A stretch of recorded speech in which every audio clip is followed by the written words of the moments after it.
This lecture is called Where Mammals Reigned, because we're going to deal with the creatures that are higher up in the geological column, and we want to find out where they came from. Were they very different to what they are today?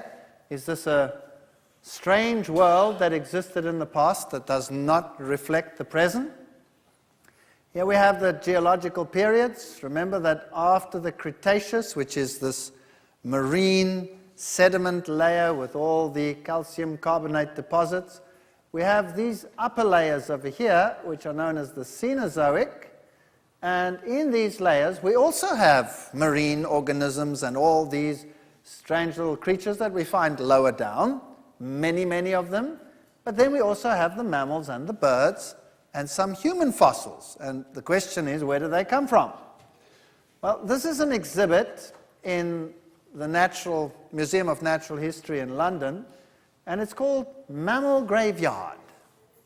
The fossilized remains of an antelope, a gazelle, a horse, and a carnivore are preserved in this slab. The fossils are surrounded by floodplain deposits, suggesting that the animals were swept together by torrential floods. There is no weathering and little damage to the fossils, so they must have been buried quickly. That's interesting, because that is what it says on the board when you're looking at this fossil. So they're acknowledging that this can only have happened during a flood. But of course they put it into a floodplain. That's the only way they can deal with this. So they say, well, a river came down and washed them away. Well, these rivers stretched over huge areas, whole continents. Those were big rivers. The whole world was underwater. And how would you imagine animals as diverse as herbivores, carnivores, gazelles, all of these things washed together at the same time? If you look at those upper layers, we have bone fragments in stone in the tertiary like this, mammal bones, chipped, broken bones. And you have conglomerates like this. Here you have fossil bones in stones. Look at all of those. It's incredible. What happened over here? Or what about this? Fossil graveyards, where you have thousands of mammals just buried in mass graves. This is not evolution. This is catastrophism.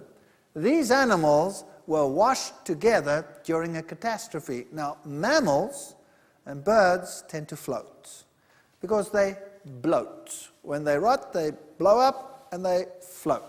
So if you can cast your mind to a flood catastrophe where you have creatures floating around up there in the water, rotting away, some of them being buried early, in other words, the full creature, rapidly buried, others floating there maybe for a long period of time, rotting away, disarticulating, and then being buried, and you have these massive graveyards. Now, was this just a floodplain? How would you explain this? Here's another exhibit from the museum, buried alive. These sea urchins, together with some starfish and sea lilies, were buried very rapidly, retaining their spines. Was this an under-ocean flood? Does that make any sense? Why were the creatures under the oceans also buried rapidly?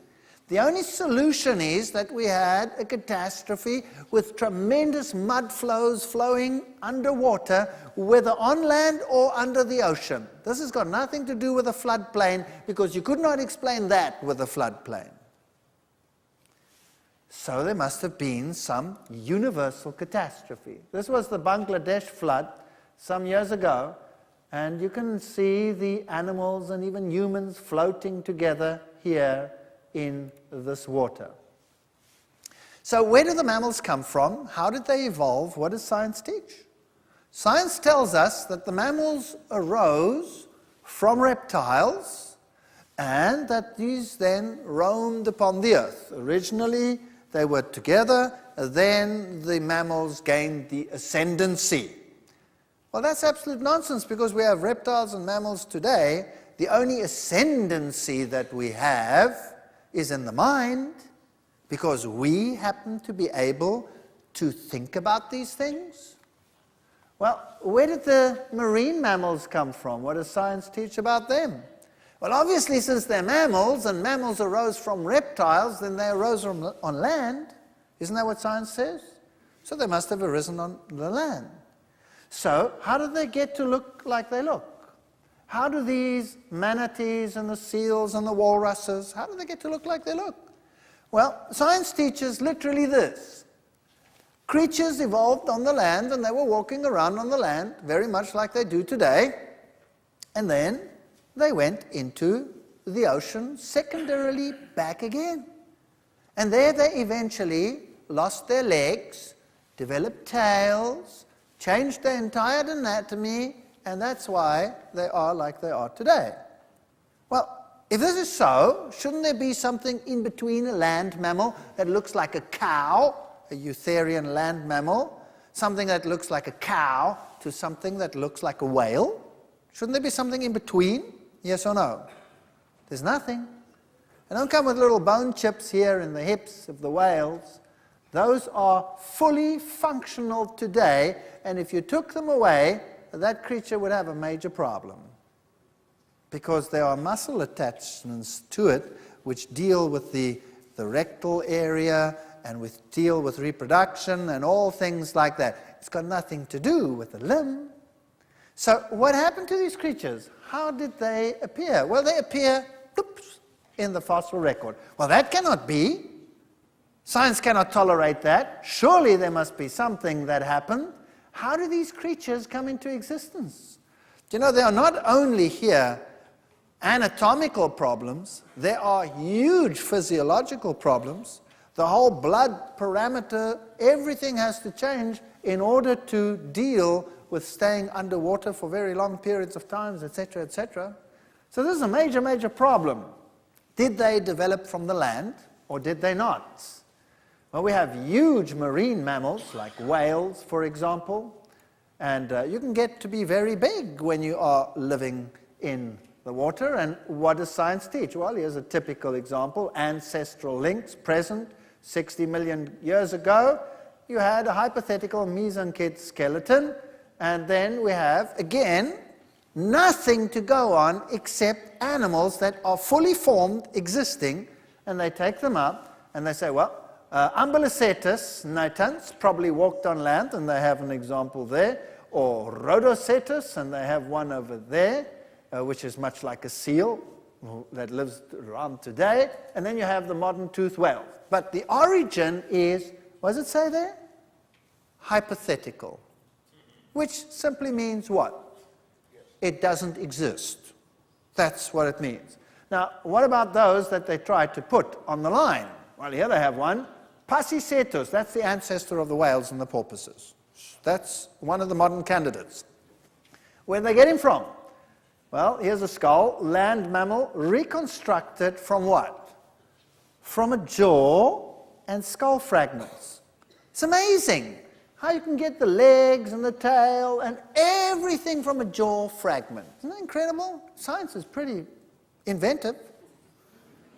Well, this creature probably never looked like that, and certainly had nothing to do with whales, but there is nothing else, so let's invent this analogy. Or Ambulocetus had hind limbs, was obviously able to walk. You need imaginative reconstruction to even attempt linking with the whales. Here's another funny-looking skull over here, Basilosaurus, a serpentine creature not related to whales, had functional hind limbs, too tiny for walking, probably used for grasping and reproduction. So they have some creatures that existed in the past that don't exist today, but they have nothing linking it to the whales. So this is pure conjecture, major, major problems. Here you have bears that swim, and in The Origin of Species, Darwin speculated that whales had evolved from bears that swim. Yeah, because there is nothing else. There is nothing else. Oh, scientists will tell you we have some evolution of where the opening of the blowhole sits. That's just variation. Just variation. It's got nothing to do with evolution, moving it backwards or forwards. We have people today that look very different, and animals today within the same group that look very different. So there is absolutely nothing. When they appear, they appear. Now, here's a study that was done by Raul Esperante of Geoscience Institute on the whale fossils that we find. And this is the order, the baleen whales, the ones that filter all the material out. And here's the other one, the toothed whales. And they did a study at an area in South America, here along Peru, that is called the Pisco Formation, and it's so-called Miocene-Pliocene, and it's got all these whales. Here is a complete area study of what they found. The black dots are incomplete whales, and the red dots are complete whales. Huge numbers of whales just buried over there. And here's the whale distribution abundance in some of the other areas. Just huge numbers. Now, what happens today when a whale dies? Well, he'll get eaten up in the sea and there'll be nothing left of him. But sometimes whales get stranded. What happens to them? This is what happens to a modern whale carcass. What happens is a whale carcass can sink or float, or it can reach the shoreline. That's the bottom line. Here you have whale skeletons on the coast. What happens to them? Look at the bones lying around. Very soon they are disarticulated, dispersed, and abraded. So you have pieces lying all over today. That's what happens today. That's what you see. Here you have a carcass lying on the sea. Whale carcasses on the seafloor of Santa Catalina Basin. Very soon they become disarticulated, the bones fall apart, and then there are pieces missing. And you have scavengers coming, sharks taking a bite, eating this, whatever. And very soon, there's nothing left. That's what happens today. But that didn't happen with the fossils. There they are. Look at that. That's a fully whale. That's a fully formed whale. And here you have 8 whales in a radius of 50 meters, and that's quite something considering the size of a whale. Huge creature lying there, boom, fully formed. Very strange. And then if we look at some individual specimens, baleen preserved, shark teeth associated, but no shark tooth marks on the bones. So other animals were buried together with them, not only the whales. Completely articulated specimen, upside down, both flippers reserved. This creature was buried how? Instantly. What buries a whale in the ocean instantly? Does it make any sense? Certainly not today. Here's another one, upside down, completely articulated, shark teeth associated, but no shark tooth marks on the bones, one limb missing. Buried today. You wouldn't find anything like that today. Bones are well preserved, another specimen, no evidence of invertebrate activity on the bones or in the associated sediment. Well, that wouldn't happen today. If a whale died, the creatures would come and you'd have the scavengers eating all over the place. Nothing. These creatures are just gone, buried. This whale reached the seafloor with the head almost detached. So if you have a catastrophe and you imagine these things going, being flung around with such force that some of them are snapped and buried, that makes sense. Here's another one, partly disarticulated, head separated from the body, one limb partially preserved, shark teeth associated, no shark tooth marks on the bones. This was a major catastrophe. Here's one entirely disarticulated. So this was maybe floating a little bit longer, started disarticulating and then buried. No skull found, 2 mandibles, etc. You have the whole spectrum. Look at this. 5 specimens with their baleen plates were found. Here are the baleen plates. That's what a modern one looks like. There they are in these fossils, completely intact. Now, what does it consist of? It's the same material as your fingernails or your hair. Since baleen is made of keratin, it does not last as long as bone when the animal dies and decays. The occurrence of baleen plates preserved indicates that rapid burial had to happen. Here are these marine creatures. Do you know that they find whales in the upright position, buried? Wow. If that was slow sedimentation, that was a patient whale waiting to be covered. That doesn't make any sense.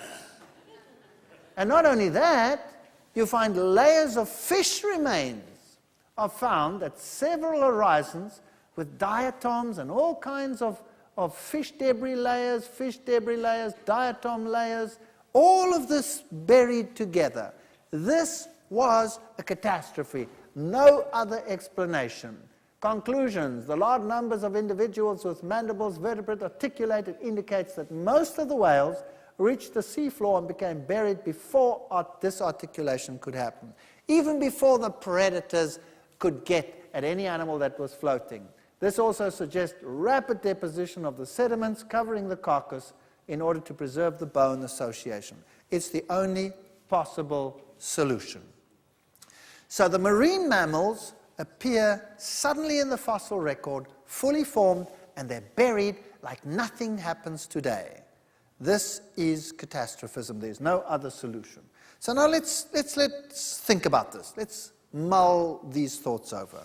Imagine you have this huge catastrophic flood in which many, many creatures are buried, those that float in the top layers, for example. And then after the flood, the waters cover the earth, and you have all these millions of creatures floating in the water with fish debris. Some areas you have huge forest beds floating in the water, and this has to then be covered up again. What would that do?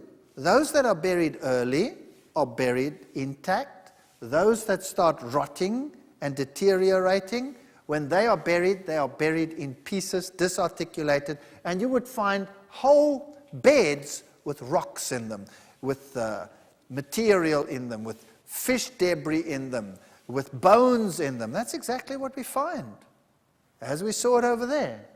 Now, this is an interesting fossil. This is Persian ironwood. There's the present-day leaf. There's the fossil.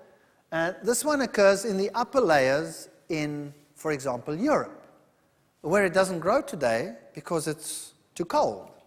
So imagine if this water came up from the bottom of the great deep and it was bursting forth. At what temperature would it come out? Well, subthermal water or subterranean water today is hot water. So it's a thermal spring, if you like.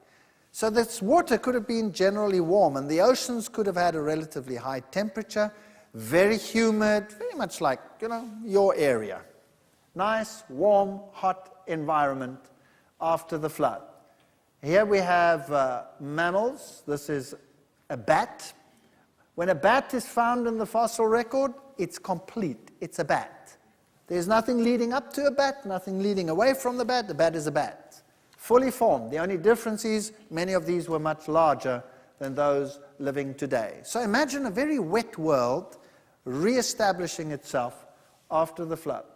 This here is an area in Scotland, which is a very cold country, where you have this lush growth of plants because the Gulf Stream passes by here.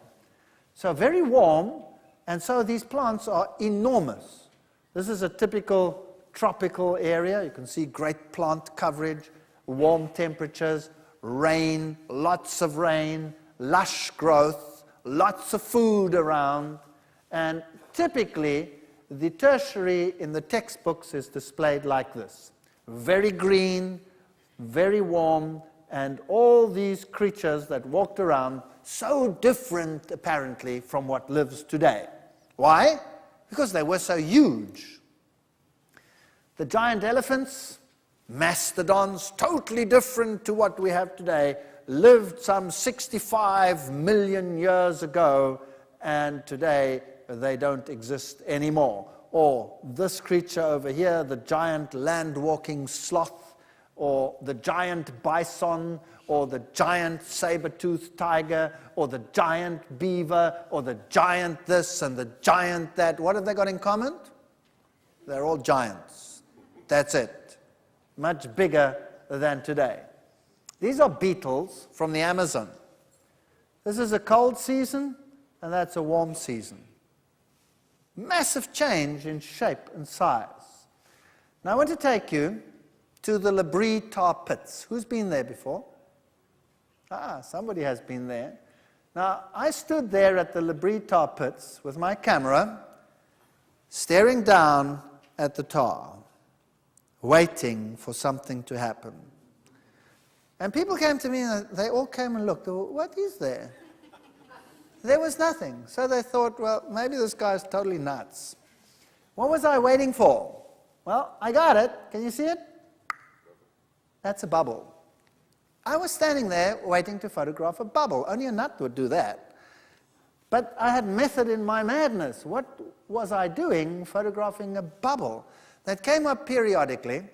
And in those days, you didn't have digital cameras. You had to get the picture quick, otherwise it was gone. Like that one I missed. You only have a relic of it. But there I got it. There it was. And coming up today. Now, here is the tar at the bottom, and there's obviously some crack or crevice in the ground, and the tar is being pushed up and ends up at the top. Obviously, this is decaying organic matter down there, and it is under pressure. So that's what pushes this up. The same happens if you strike oil. You're living in an oil-rich area here, Texas, all of these places. And if you strike oil, and you strike a good one, then out it comes at the top. Why? Because it's under pressure. 20,000 pounds per square inch pressure. That's pretty incredible. Now, here at the Labrie, there's a crack in the ground, and I can actually watch the bubble rise. There it comes. How old am I told this oil is? Millions and millions of years old. How old am I told this tar is? Millions and millions and millions of years old. Have you ever had a glass of soda pop and you watched the bubbles rise? Or you left the top off and you come back after an hour and you want to pour yourself one and you go, yeah. Why? What happened? It's flat. That's what we say, it's flat. The bubbles are gone. Where'd they go to? They disappeared into the atmosphere. Now, isn't it incredible that rock is porous, that this oil is buried under porous rock where gas escapes?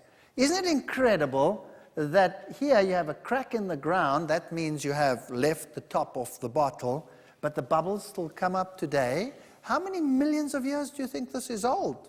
How long has it been bubbling down there? This is impossible. This cannot be very old. The only reason why it's still bubbling is because it is a huge deposit that still has trapped gases from the decay. So we're talking short chronology here. We're not talking millions of years. The fact that when you strike oil, it shoots out the top means that the cap is pretty well sealed still, but rock is porous. That gas has been escaping all the time. The fact that it's still there, that pressure, tells us not long ago. But that's not my point. Tar and oil is a consequence of the catastrophe.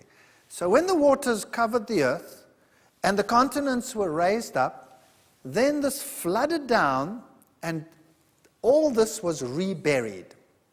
You would also have this huge algal bloom that was then buried, and you'd have these masses of organic material buried under these layers with all these bone chips in them now. And that's the oil and the tar that we find today. That's all it is, organic matter rapidly buried. And tar and oil is therefore a post-catastrophe phenomenon. Now these creatures come and they think this is a pond or whatever, and they walk in, but because it's tar, you can't get your leg out anymore. So as you pull the one leg out, what happens to the other leg? It goes deeper in. And so you try the other way, and so you just disappear, and down you go.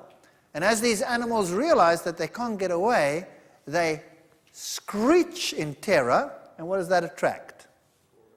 Carnivores. So the carnivores come running, and they attack the animals, and they themselves get trapped in the tar. So in the tar, you have a strange assembly. You have more carnivores than you have herbivores. That's not normal, that's not natural. So it's not a natural phenomenon. What has happened here is these animals were trapped because they came. And we have the saber-toothed tiger. That's what he looked like. Strange creature in the past. In the tar, you dig up a giant mastodon. You dig up a giant sloth. There's one over there. In a trip to South America, some scientists were traveling there, and they came across a hacienda, it's a farm, and there was the skin displayed at the entrance. The farmer had put a skin up, and they wondered, what the heck is that?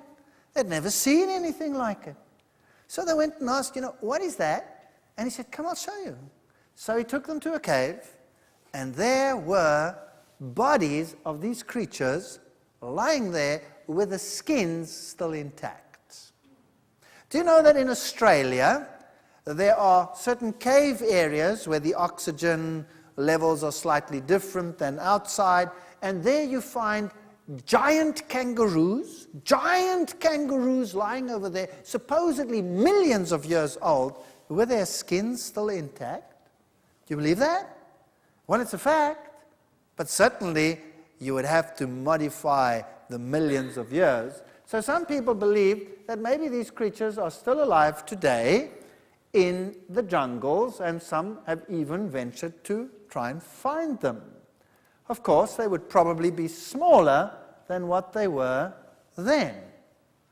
Giant bisons, much larger than the present bison, but then it's just a bison. That's all it is. So in Labrie, you dig down into the tar by boarding it up and taking the tar up, and then you find these creatures in there. And then you find a saber-toothed tiger. Do you only find a saber-tooth? No. You find a normal tooth and a smaller tooth. In fact, you find a whole range. This is an extreme of the range. This would be like taking the dogs and taking the St. Bernard and saying, that's what lived in the past. And today we have a Chihuahua.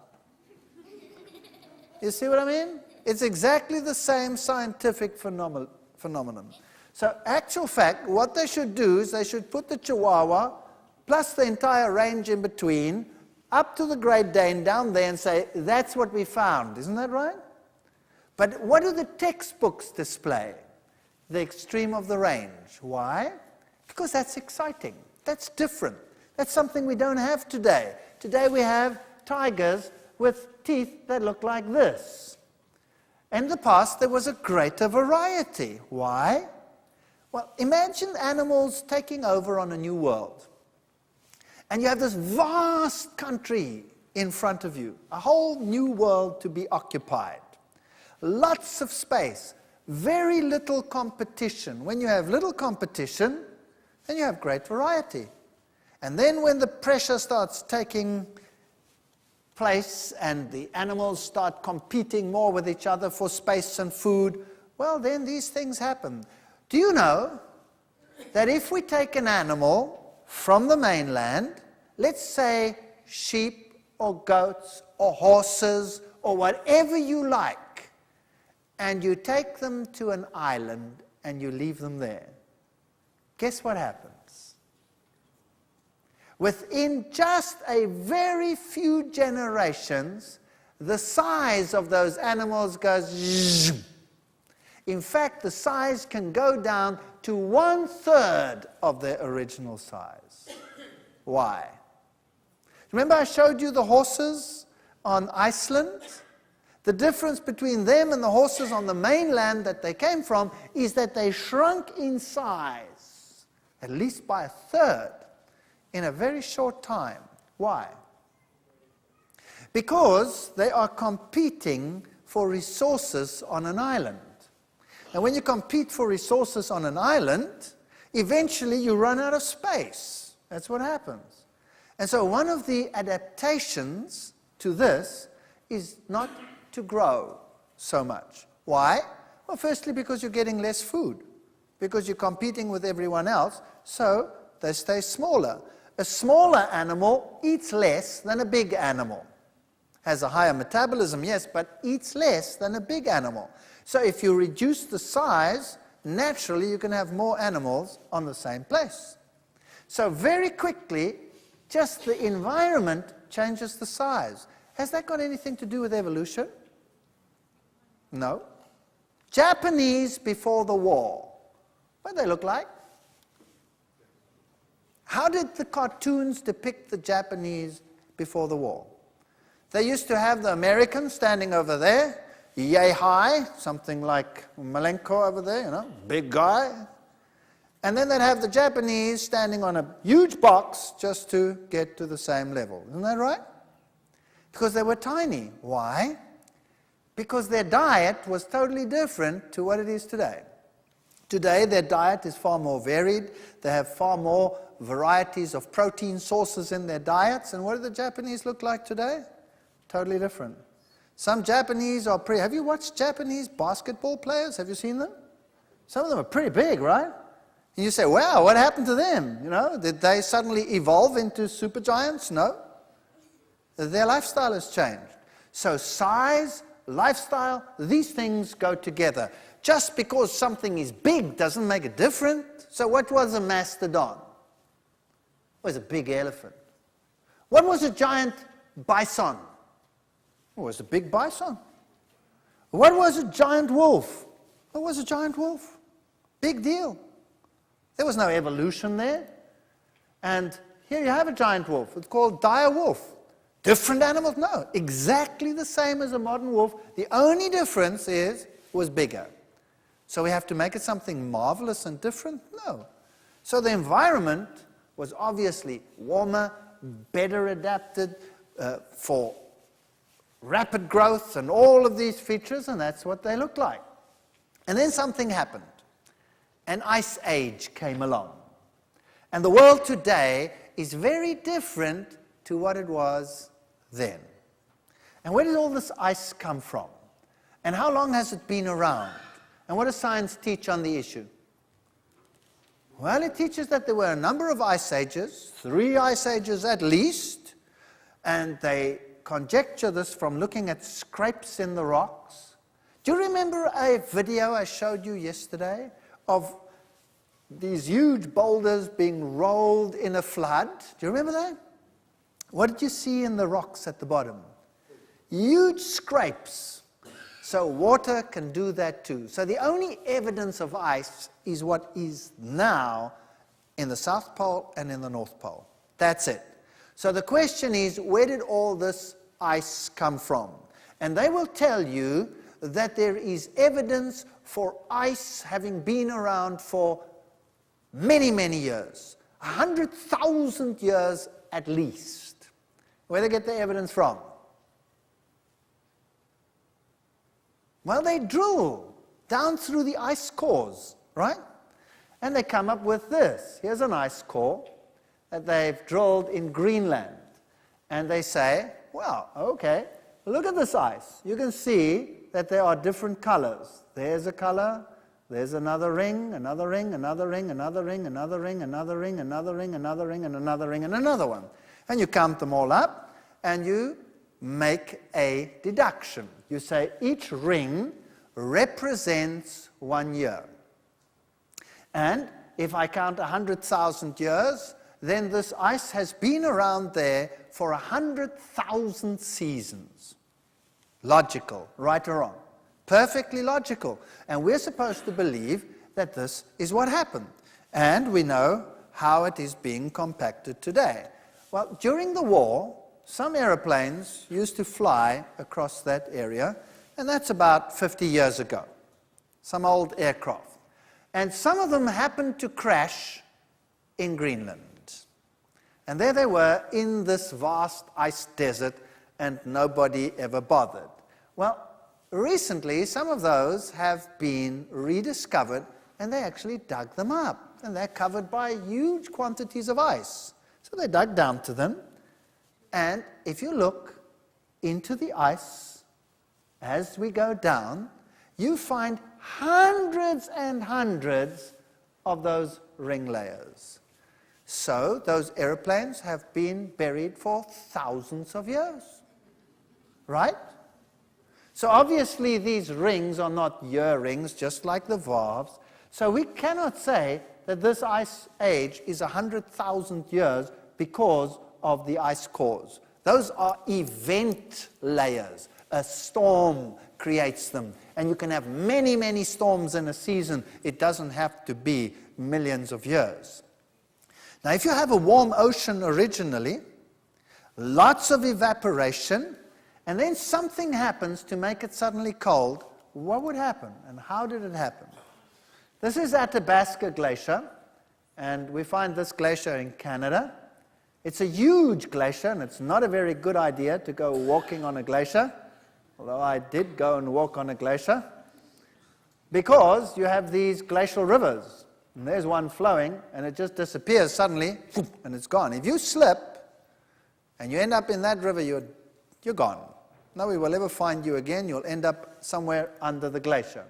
And here are markers of where the glacier has been over the years. And there is a remarkable recession of the glacier. It's just going back. And they discovered that if they calculate this out, then this whole ice age idea of hundreds of thousands of years is reduced to 600 years. 600 years for complete glaciation and deglaciation. Glaciers cause U-tubes or U-basins. So this is a glacial basin up there in the north of Canada. Obviously, the ice was there and the ice was gone. There's a glacial river, there's a glacial lake. Something must have happened to trigger such an ice age. Maybe there were some meteor impacts. It's a possibility. And that caused some cracks and strange occurrences on the Earth. Is there evidence of this? The answer is yes. If you look at the surface of the present Earth, you have giant impact craters. For example, here, the Great Arizona Crater. You have huge craters in Siberia. You have enormous craters all along and meteor impact sites in Africa. And the Earth must have been bombarded. But you don't find meteors in any of the rest of the geological column. So it doesn't seem as if this existed before. It's all on top. And if you look at these craters and where they occurred, this must have really caused some catastrophe on the Earth. And maybe this was the cause of the great volcanic eruptions that must have existed in the past. One little mountain, Mount St. Helens, put so much dust into the atmosphere that the world temperature average dropped by 1 degree centigrade because it shielded the sun. Krakatoa was 4 times as strong, 4 times as big as Mount St. Helens, and Krakatoa dropped the world average temperature by 4 degrees centigrade. One volcano. What do you think 80,000 volcanoes going off at the same time would do? Can you imagine it? Can we even imagine it? If you go to Washington State, you have all this lava lying on top, huge districts of lava. You have these great volcanic dikes. Everything's on the top. And there they are, volcanic dikes, great volcanic activity. There was the explosion of one volcano, Mount St. Helens, 500 Hiroshima atomic bombs going off at the same time. And that was a Mickey Mouse volcano, tiny compared to the others. Now, here is the Great Ring of Fire, where you have all this great volcanic activity. Then you have the mid-oceanic ridge in the Atlantic, which ends up in Iceland. Huge quantities of dust being blown into the air. What would that do in terms of the temperature? Well, it would totally shield the sun for a while, and you would get a massive drop in temperature. And if you have warm oceans, you'd have lots of evaporation and sudden cold, and you would get ice. And glaciers would form and rush and expand across the continents, but all along the coasts, what would you have? Nice, temperate, warm climates. Just like in Scotland, I showed you those lush growths in this icy country where the Gulf Stream is nice and warm. So if you had elephants living in Russia, for example, where would the populations be able to survive? They would be able to survive in the north, up against the ocean, which is warm, and they would survive in the south, where it is warm. So there must have been 2 elephant populations separated by huge glaciers which covered the land. And we have evidence of these animals living in this cold environment Here's Burning Mountain Nature Reserve. This is in Australia, very interesting place. It's been burning there for several thousands of years. Burning Mountain is caused by a slow burning of thick underground coal seams. Very interesting stuff. And it's a reasonable estimate of the fire's duration would be about 5,000 years. Very interesting. If you go walking over there, you see this evidence of all this heat and volcanism and crashing down of area where the material has burnt underneath, and all this burnt material coming out from the bottom, and the sulfur appearing at the top would have been the source of the travelers' speculation, explorers. All of these peoples were there. Mysteries and legends are there about Burning Mountain and what the pioneers have said. And there you have this great evidence of something burning underground. And of course, the kangaroos love it. This is kangaroo dropping. They think this is a heater in the middle of the night. You have great cavities in the ground there. The stench sometimes is unbelievable. That's why you close your nose. And the mammoths reigned in that time period. So here were these creatures in this area when there was this great volcanism, great ice started to form, and the populations were cut in two. It's just a theory. And then they developed this long hair. Here's another interesting story, the story of Dry Falls. These cliffs are skeletal remains of what was once the world's largest waterfall. They bear stark witness of the tremendous power of catastrophic floods that swept over eastern Washington at the end of the last ice age. The falls began 20 miles to the south, but receded upstream through powerful erosive action. The retreat of the falls gave birth to the canyon below, etc., etc. Science today admits that this was a catastrophe. You know, a few years ago, they didn't admit this. It took millions of years for these things to form. So suddenly, modern science is beginning to realize that things in the Ice Age also could have happened rapidly, needn't have taken millions of years. So these great falls over here didn't take millions of years to carve this. Now what about these creatures? There they are today to be found trapped in ice. Mammoths trapped in ice. What happened? Now you see, when the ice is present in the Ice Age, and the oceans are warm, then there's food in the north and there's food in the south. In England, we find reindeer, hippopotami, crocodiles buried in the same region. Now that's very weird. That's what we call a disharmonious fossil assemblage. Creatures that don't belong together, buried together. But if you imagine this cold period, pulling the animals further south, so the cold-adapted ones like the reindeer, and along the ocean, still warm, then you could get this all together. That seems to make sense.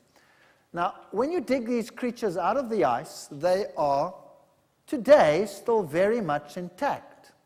And you can dig them out, and some of the meat is still edible, like this creature over there, totally edible. So when did they live? If the meat is still edible, how old are they? Millions of years? How long can you keep your meat in a freezer? They say a year, then you should throw it out. Well, dogs can eat this stuff still. So how long have the mammals been around? How long have these mastodons been around? We will talk about that in the next session.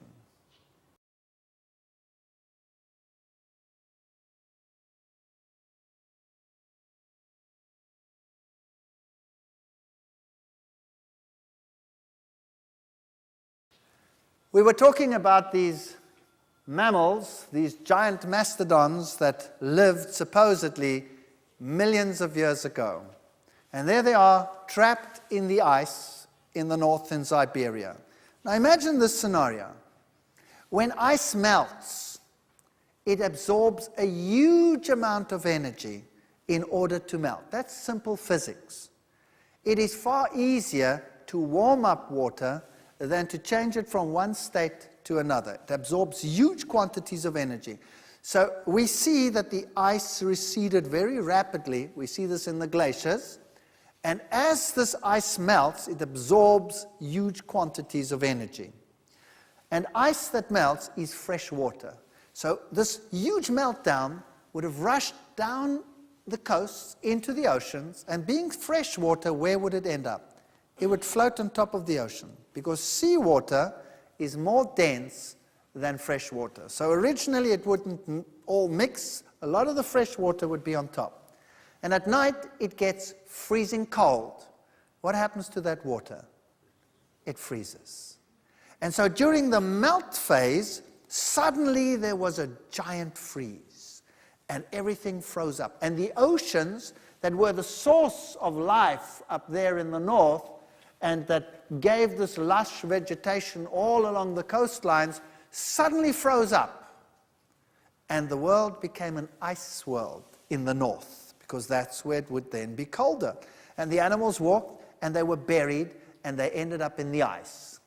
And science tells us that these creatures lived there some 60 to 40 million years ago. But then they had a problem, because with the evolution of man, they put the evolution of man at about 3 million years, 3.5 million years, with modern man being around some 1.5 million years. And unfortunately, they found spear heads in the mastodons. Oops, big problem. What do? Well, you could either take man back to 65 million years, 40 million years ago, or you would have to do what? You'd have to bring the mastodon forward 65, 40 million years ago. Which one of those two you think they opted for? Obviously bringing the mastodon forward. Why? Because obviously we're the greatest thing on the planet, right? We must be the latest. So we were there last, so everything else must shift up if the theory doesn't fit anymore. Can you see how they can take 60 million years and throw them in the waste paper basket, just like that? If the proof shows that they must. Well, they had no choice, especially when they found cave drawings in France where there's a mastodon. So man obviously was there when the mastodon was there. So these creatures all frozen in ice. There are many interesting theories about how these creatures up there were frozen in ice. Not only mastodons, by the way, all kinds of animals buried in ice all of a sudden. Warm-adapted animals even, boom, buried in ice. This is very, very, very strange. Some theories say that there was some big celestial snowball that came down and buried them in almost liquid nitrogen freeze conditions. But if we stay here on Earth, then, we can have a pretty logical theory as well as to how it came about that these creatures were buried in ice. And definitely man and these creatures were contemporaneous. Again, that blew their theory right out of the water. So let's have a look at the dawn of man. One thing is for sure, we don't have the propensity of fossils for man that we would expect. Why not? Well, think about this. Man is a very gregarious creature, and he tends to gather in societies. Isn't that correct? Today we live in cities. Where do we find the largest population? In the cities. That's where you would find most of mankind, in the cities. Now, God, according to the Bible, destroyed man off the face of the earth, and he destroyed the whole of the creation as well, of the then-time world. And if this is so, then the reason given is that he destroyed them because of sin. Is that what the Bible says? Okay. So obviously, sinful man was the main target. The rest is there as evidence because the animals were everywhere, but man was relatively localized, except for those that, like today, like to live in the outback. But they would be scarce. Now, where do we find the greatest evidence of the flood today? That would be interesting, because obviously the greatest evidence of the flood would be there where sin, in inverted commas, would be the greatest. Would that make sense? Now, where do we find the greatest evidence of the flood today? Unfortunately, we do not find it on land. We find it under the ocean. If you go to the Pacific Ocean, for example, there are canyons under that ocean 4 times bigger than the Grand Canyon. Now, canyons don't happen underwater. They happen because water rushes through the area in a flood. So what does that tell us? That was once where? On top. That was once land. What is now underneath there was once land. And there is great evidence of activity down there which tells us that a tremendous flood catastrophe happened under there. All right, that's logical. So is it possible that the great cities with all the myriads of human fossils are perhaps buried in sediments under the ocean? That's a possibility. All right, let's go back to legends. Where do legends say the pre-flood world is today? Have you ever heard of the legend of Atlantis? Where do they say that is? Under the ocean. All right, if we don't like that, what does occultism teach? Occultism, that's a very interesting subject. The occult world and its secret knowledge. What does that teach? Where were the ancient people and where are they today? They are buried under the sea. That's what they teach. That's what occultism teaches. If you get the great books of Masonry, for example, the great articles that they have, they will tell you that they were under the sea. That's very interesting. So what we have is a scattering here and there with a great bulk of them not there. The animals you would have everywhere because they were everywhere, except perhaps in a large extent where man lived, just like it is today. You don't have elephants and lions and reindeer running through the streets of New York every day, do you?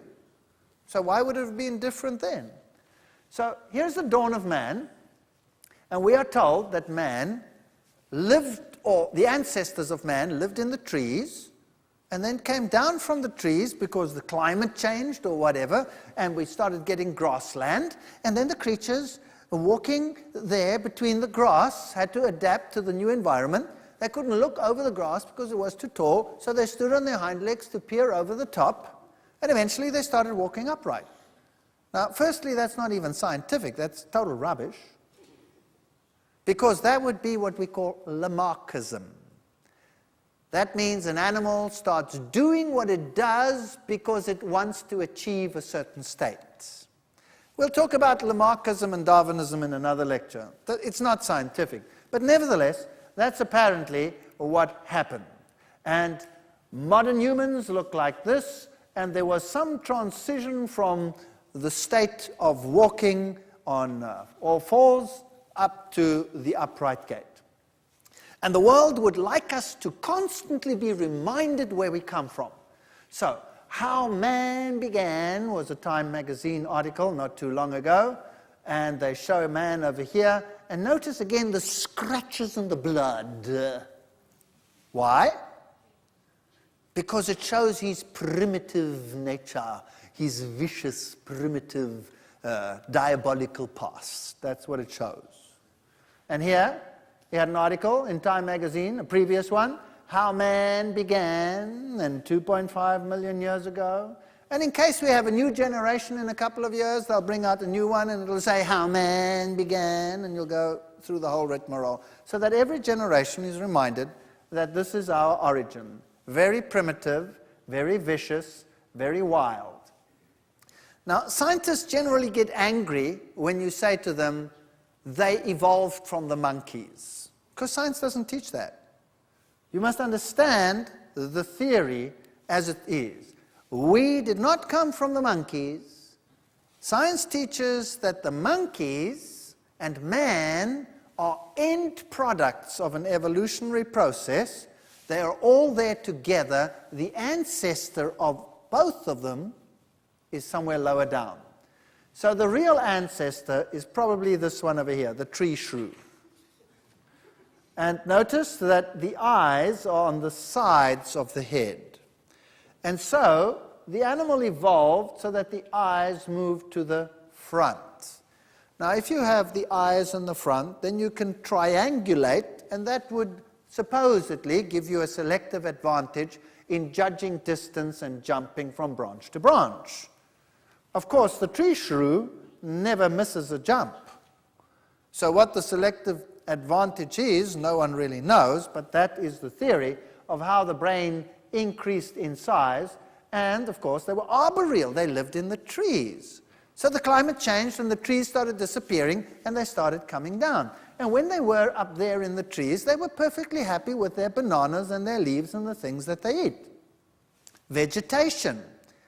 But when they were on the plains, their original plant life was not so readily available. So one day they picked up a club and clobbered an animal to death and started to eat that. That's the theory, if you want to believe that.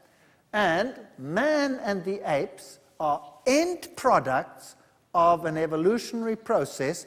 This comes from textbooks, which shows you that here there is no evidence. The only evidence we have is at that level, and any creature that is buried with them in the past. So all the fossils that we have, and this is very important that you realize this, all the fossils that exist occur together with man at the same time. Are you with me? Nowhere do you find layers of the one and then the other and the other and the other. That's based on inference, however reasonable, not the evidence of the fossil. So it's just like giving you all the bones of the dogs and saying arrange them. So we find all these bones, including man, in the same layers, and we say, okay, scientists, put them out like they evolved. But they were all there at the same time. So the Australopithecines and the so-called hominid fossils and modern man all existed at the same time. So we have what we call a morphological sequence, not a paleontological sequence. It's not how it happened in the rocks, it's how we think it happened from all the bones that we have. Are you with me? Very important difference. So now, if you look at these monkeys and you look at this man, they all live at the same time, but somehow they hope that the one retained features of something more primitive than the other. Here again, everything happened down there. Everything exists at the same time. Our living relatives. Those are our relatives, but our ancestors, we don't know what they were like. We have no idea. Primate ancestors. And then we have shorter snout and larger snout. Just like I said, you know, if you have a pug, you put him on this side. If you have a snot, you put him on that side. That's what you do. So, if you looked at this one, what would you say? Compared to us, primitive or advanced? Primitive. Why? Well, we've got flat faces. Have you ever looked in the mirror? We've only got this little standing out here, if you look in the mirror, and we're flat. So this one has got a nice long snoot, so it must be not so advanced. This one sort of in between, and that one, well, he's a scientist already. He's getting there. You see, he's nice and so this must be more or less closer to us. And, well, now we're getting there. So this is related to us and probably closer. And science will tell you that if we compare our genes with a chimpanzee, well, we have 98% of genes in common with a chimpanzee, so we must be very much related, correct? Is that what they tell you? Absolutely. 2% difference. These are structural genes. You know how huge 2% difference is? It's enormous difference. Because the way in which we developed is not necessarily depicted by the genes, but by the expression of the genes. how they are expressed, and that's determined by controlling genes and not by structural genes at all. So you can get this very similar genes giving totally different structures. And by the way, we have just about as many genes in common with a mouse. And do you know that we have 76% of genes in common with a banana? So did we evolve from the banana? Did we? You see, don't be impressed by figures like 98%. It means absolutely nothing. It's actually scientific skullduggery. It is dishonest to say that in the least.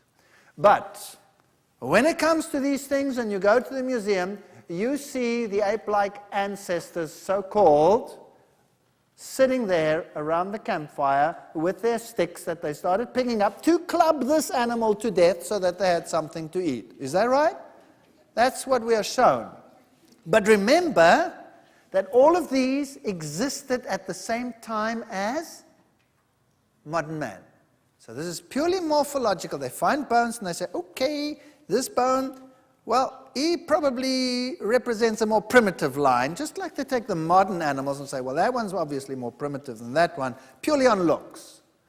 And in the case of your own Nebraska man, they had him with sticks and hunting and fireplace and, you know, the whole shooting match based on one tooth that they had found, which happened to turn out to be a pig's tooth. So this really is scientific inventiveness at its best. We've had many hoaxes in the past trying to bridge the gap, like Pulled Down Man, for example, shown in 1953 to be a forgery composed of an orangutan mandible and parts of a modern human cranium. So there have been forgeries to try and get this across. We've had many, many forgeries where people try and imprint or show evidence which they want to find. Now, the modern theory says that man evolved out of Africa. That's the prevalent theory today. And that you have all of these modern hominids like Homo erectus, Homo neanderthalensis, Homo sapiens, and some Homo antecessor over here, coming out of this group over here, which are all ape. So they have the Pithecanthropuses and the Australopithecines. These are all ape. And these are all human. And we find them together. Now, the out of Africa theory says this is how they spread, probably here out of the Horn of Africa. And Homo sapiens has only been around 100,000 years, so they say. And if you take the full picture, then we have these two groups of fossils over here. This one over here in the Horn of Africa, and this one over here in South Africa. Those are the prime sites for human evolution. There's another theory which is called multi-regional hypothesis, which shows man approximately everywhere at the same time. So regional populations of Homo erectus may have evolved into Homo sapiens while intermingling with one another. So here's everything at the same time, so there's really no evidence for the out of Africa theory. This is far more common. And this is their own one. Isn't it interesting that all the lines meet over there? That's roughly where the ark would have landed if there was such a thing. But let's have a look at this one. Here you have the fossils in the south, and they're talking about 200,000 years ago, but the actual evolution, 3.5 million years, etc. And then you had Neanderthal man over there, and old Java man, and all of these over here, and let's see what they've come up with. Well, Leakey was the first one to actually start with this road of discovery, and he puts the line somewhat like this. He says, Australopithecus.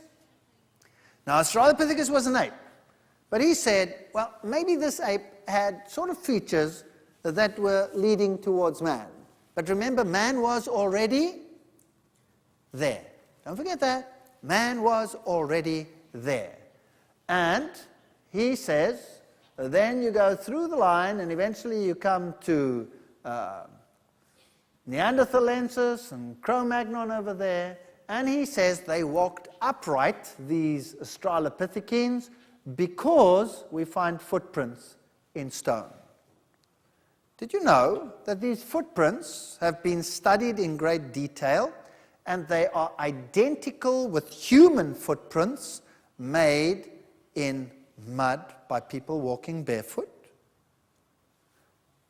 In fact, if you look at an Australopithecine foot, which I have down there, you'll see that the toe is offset. Did you know that they actually cheated to make some of these footprints, to change them, to show that the toe is offset when it wasn't? So there is no evidence that these creatures walked upright except footprints which are like human and not like ape footprints at all. So if they find a fossil, it is either like all of these, 100% ape, or it is a variety of 100% human. There's nothing in between. A typical Australopithecus skull. Now you have three varieties of Australopithecus. Australopithecus afarensis, Australopithecus robustus, Australopithecus africanus, which says basically an ape from Africa, an ape from afar, and a robust one. Now the robust one has a ridge on top of his head, and the others don't. That puts him into a different category. Did you know that the male gorilla has a ridge and the female doesn't? Are they two species, the male and the female? Obviously not. So they were all just apes. And if we look at the way in which the skull is put together, has there ever been anything so completely found that they could put it together? No, it's always pieced together, like this one over here. This is the famous skull 1470, also pieced together with pieces missing, but no full skeleton to go with it. So you can't tell whether it walked upright or whether it didn't. You only know that this is 100% ape as far as the skull goes, and the rest is pure conjecture. This is Johansen. He's the one who found the famous Lucy. And he says, well, she is the prime candidate. Lucy was tiny, and there are scientists today in the literature which say Lucy was nothing other than a pygmy chimp, because she was 100% ape. But how do they depict Lucy in the museums? This is the Museum of Natural History in London. Notice the footprints again. Lucy walking there with a child on her. Is Lucy more closely related to humans than other Australopithecines? Notice it's just an ape. This question is still, what does it say there? Today in the museum, where the greatest paleontological scientists in the world today reside. This question is what? Still unanswered. Partly because each kind of Australopithecine has unique features that could link it with human beings. Of course, they were contemporaneous with human beings. Human beings were already there, so this is no evidence of evolution. These were just apes. Did they walk upright? No evidence whatsoever. Oh no, but they show them gathering sticks and making things and doing all of this from what? That skeleton? That's what they've got. Now the head is 100% ape. The arm to leg ratio, they say, is midway between a human and an ape. You see, apes have a leg to arm ratio of about 1:1. That means the leg is as long as the arm. And humans have a leg to arm ratio of 1 to 0.75. So the arm is only 3/4 as long as the leg. Now that is the average ratio. Now Johansen worked this out and said the ratio here is 1 to 0.87. That's sort of halfway between apes and man. Hello? There are pieces missing there, pieces missing there, pieces missing there, pieces missing there, all over the place. How does he work that out? How does he work that out? But he says that's not the only evidence, so let's forget it. By the way, Johansen is has a big problem, especially with me. Have you seen my arm? It's very, very long. So I must be some intermediate hominid. Some people just have long arms. I can't help it. But it's good to keep trouble at arm's length. Now, he also says this hip over here tells us that she walked upright. Unfortunately, not with that one, because with this one she actually walked like an ape. But he says this hip must be twisted. And if we twist it a little bit, then she could walk upright. Not with this one, but if we twist it, we could. And he says it must be a twisted hip. But of course, there is no other hip to compare it with. Can you see? So all we have is a hip that makes her walk like an ape. Now, why does he say it's twisted? Well, because of the knee. The knee, you see, is more like a human knee. That's the only piece of the fossil that is like a human. But do they tell you in the textbooks that they never found the knee with Lucy? That they found it in totally different deposits? That it doesn't even belong to this fossil? No. They just added it for convenience. Now remember, man and apes were contemporaneous, yes or no? So what's the big deal with finding a human knee? Because in this area, we find humans and Australopithecines together. In Olduvai Gorge, you find evidence of human activity as well as these creatures. So what happened over here? Let's go to Sterkfontein to see if we can find some solution. Sterkfontein is the group of caves in South Africa, in the Witwatersrand, and there these caves are. And there you find some interesting fossils. This is Robert Broom. He was actually one of the first biologists of the university where I did my undergraduate studies, Stellenbosch University. Very famous man. There he is with Jan Smuts. Great interest these gentlemen had in the origin of humans. And he found the famous Mispless fossil. All right, here are these caves. You go down into them. You have these beautiful stalactites and stalagmites. And there you have these fossil bone chips. This was our trained guide, and he is supposed to explain all these things as to what happened here in the past and all these things and how this evolution took place. And I took this man aside and I said to him, "Excuse me," I actually took him on tape, but it's Afrikaans, so it won't help if you won't understand him. I said, "Do you believe that you come from all of these?" He says, "No, not me." Great. And here, my friend is pointing out some of these bone chips. And if you want to know what my wife looks like, that's her. I see her once a year on this picture. And here you have some bone chips over here. You would imagine that maybe, these are buried in these layers down here, showing great time in the past. No, not so at all. You have this huge slide coming down, and let's see what they say. South African cave deposits contain bones of animals collected by many different agents. Some bones are, what does it say? Washed in from the surface. Others are dropped down shafts by leopards feeding on prey, which they bring to overhanging trees. Hyenas bring bones to their young in dens within the cave, and porcupines accumulate bones on which they gnaw. Owls, etc., etc., etc. So all these fossils were brought in. They're not in layers over there, and most of them are washed in. And there you have all these interesting fossils that they find in these caves. Let me take you to the museum there. Here's this famous skull of the Taung child found in South Africa in 1924, but it's an Australopithecine. And every now and then they find another piece of Australopithecus, and Time magazine rages and National Geographic goes berserk.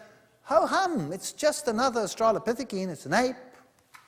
So they find a little piece of toe, big excitement. Here it is, 22.6 million years old. Mrs. Pless. There she is. She's almost like a philosopher, right? And here they found Littlefoot, July 1997. There it is. And Littlefoot, what was it? It was an ape foot with a toe offset. It wasn't human at all. This is nothing to get excited about. This is an ape. There it is, Dr. Ron Clark and the Littlefoot femur. But it was just an ape. Notice how they reconstruct a fossil over here when all they found are these pieces. That's it. The rest is purely put together. And here you have Paranthropus, a flat-faced ape man with a very low forehead. This is what they look like. From these bone chips. Or hips. Many ape men found at Sterkfontein, and they have all these hips. Now, they will put the hips down, and they will show you how the human hip evolved, from a narrow hip to a wide hip. They'll put them down in sequence and say, look, here is evidence for evolution. Rubbish. Women today that bear children, do they measure the hip? Do they take pictures or measure the hip width? Yes or no? Of course they measure it. Some women have narrow hips, some have wide hips. Some have such narrow hips that they cannot give birth naturally, and they have to have a cesarean section. We have a huge variety of hip widths today, but if I took all the women's hips and lined them up, I'd have from narrow to wide. It's got nothing to do with evolution, that's variety. Just because it comes out of fossils doesn't make it anything else. Here's Neanderthal man. This is how they depict Neanderthal man, and these are the rocks. Here is a Neanderthal grave site, remains of Neanderthal child found buried at Teshikshas in Uzbekistan. The body was placed in a shallow pit. Pairs of goat's horn had been placed around it. A fire had been lit beside the grave. I've spoken to scientists in the East Bloc countries who tell me categorically that they think that this Neanderthal line is still around today. No big deal. In many of the human races we find it. This is human, nothing other than human. There's a Neanderthal skull from a grave. They buried them with flowers. These were humans. But we are told they looked like morons. Here they are, and these strange features. Now, this particular type fossil actually was of an old man with bone diseases. And besides that, you know, in the past, perhaps people got older than today. Perhaps they did. Perhaps they lived a different lifestyle. What happens when we get old? Do we retain our youthful features, or do they change? You see, the bone grows and we get greater brow ridges. So older people, old skulls, look totally different to young skulls. So these variations could just be simple variations in age and have nothing to do with evolution. And from a few fragments, you're going to reconstruct something like this from an old man who had rickets. Here they put a Neanderthal in a suit in a German museum. And there you have an Aborigine. Now, this is one of the saddest stories in the history of mankind. Did you know that in the 1940s, and I'm going to date myself, I was born in that time, you could get a license from the British High Commissioner in Australia in the 1940s still to hunt Aborigines? Did you know that? On what grounds? On what grounds? On the grounds that they were evolutionary inferior organisms. Darwinism condemned them to death. Today, they will look like that when they have their rituals. Some of them are still living like that. Others look like that during their rituals, and during the week they will put on their suit and go and give classes at the universities where they are professors. That's very rapid evolution, wouldn't you say? Today we would be ashamed of what we did. If we would realize that the differences we have is variety. What would happen today if someone saw a lady walking with a chihuahua on his chain and walked up to the chihuahua and went squash? That's an evolutionary, ancient, inferior organism. What would happen? A hue and cry like you cannot believe, because this is a highly advanced little pet creature. That's what they would say. Or what if you did the same to a St. Bernard and said that's an evolutionary outcast, because it's different to the others, when each of them just reflects a variety within the gene pool. It's got nothing to do with evolution at all. So perhaps the races that we have do the same thing. I'll give a whole lecture on that coming up. Don't wait.